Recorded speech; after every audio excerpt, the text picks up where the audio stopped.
Assalamualaikum warahmatullahi wabarakatuh. Kembali lagi bersama saya Muhammad Fawazi dalam konten menjawab soal UAS.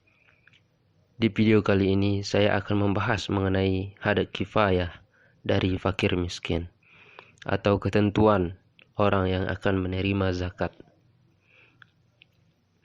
Seperti yang tertuang dalam firman Allah Subhanahu wa taala dalam Quran surah At-Taubah ayat 60 yang artinya, sesungguhnya zakat-zakat itu hanyalah untuk orang-orang fakir, orang-orang miskin, pengurus-pengurus zakat, para mu'alaf, untuk memerdekakan budak, orang-orang yang berhutang, kemudian untuk jalan Allah, dan untuk mereka yang sedang dalam perjalanan, sebagai sesuatu ketetapan yang diwajibkan Allah. Dan Allah Maha mengetahui lagi Maha bijaksana. Quran surah At-Taubah ayat 60. Penyebutan fakir dan miskin di awal ayat tersebut menunjukkan skala prioritas dalam distribusi karena kedua asnaf tersebut lebih membutuhkan dibandingkan dengan asnaf yang lainnya. Pendapat Sahroni, Saharsono, dan Setiawan tahun 2018. Kemudian untuk teori dari had kifayah, Imam Syaitibi mengungkapkan bahwa had kifayah merupakan sebuah ukuran kebutuhan yang sangat mendesak dan mendasar. Had kifayah bukan sekedar bahan pelajaran yang primer, tetapi termasuk ke dalam kategori yang sekunder, kemudian menjadi tonggak kelancaran kehidupan manusia.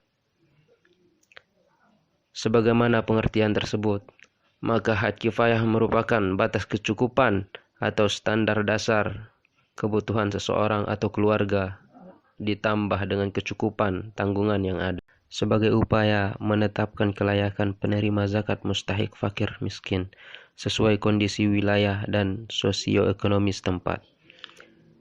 Dengan adanya had kifayah sangat membantu dalam rangka menggambarkan kadar kecukupan kehidupan seseorang ataupun sebuah rumah tangga, apakah tergolong mustahik fakir atau miskin, dan ataukah tidak pada sebuah kondisi dan wilayah tertentu. Secara umum, Islam tidak menyebutkan secara jelas tentang had kifayah zakat. Penetapan had kifayah zakat adalah perkara yang ijtihad dan menjadi tanggung jawab pemerintah. Had kifayah zakat mungkin berubah mengikuti kesesuaian masa dan tempat. Pendekatan maqasid syariah dalam penentuan had kifayah zakat penting bagi memastikan pengelolaan zakat sesuai dengan ketentuan syariah.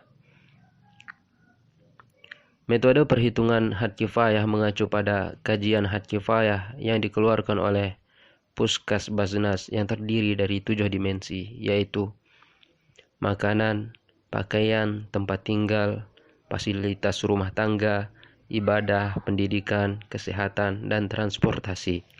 Kemudian kategori fakir dan miskin. Menurut Muhammad Sahabuddin 1997, fakir dan miskin adalah dua kaum duafa yang berbeda tetapi statusnya hampir sama. Kedua golongan duafa ini tidak mampu menguruskan kehidupan harian mereka karena ekonomi mereka yang sangat lemah. Menurut Imam Abu Hanifah, fakir ialah orang yang mempunyai paling sedikit harta dan miskin ialah orang yang langsung tidak mempunyai satupun daripada harta. Adapun Rasulullah Shallallahu Alaihi Wasallam bersabda yang berkenaan dengan fakir dan miskin diriwayatkan oleh Imam Muslim yang bermaksud daripada Abu Hurairah radhiyallahu anhu bahwasanya Rasulullah Shallallahu Alaihi Wasallam bersabda, orang miskin itu bukanlah orang yang berkeliling meminta-minta kepada manusia lalu ia diberikan sesuap, 2 suap, sebuah dan 2 buah kurma. Para sahabat bertanya, kalau begitu, siapakah orang miskin itu, wahai Rasulullah? Rasulullah Shallallahu Alaihi Wasallam bersabda, orang yang tidak menemukan harta yang mencukupinya, dan tetapi orang-orang tidak mengetahuinya. Karena kesabarannya, ia menyembunyikan keadaannya dan tidak meminta-minta kepada orang lain. Lalu diberi sedekah tanpa meminta sesuatu pun kepada manusia. Jadi, dapat disimpulkan bahwa had kifayah adalah Kaedah yang digunakan untuk menentukan kelayakan seseorang asnaf, fakir dan miskin.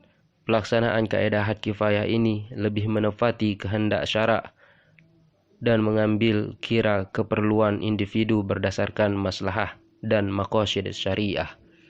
Cukup sekian pembahasan mengenai had kifayah pada fakir dan miskin. Untuk referensi sudah saya tempelkan di deskripsi. Terima kasih sudah menonton. Assalamualaikum warahmatullahi wabarakatuh.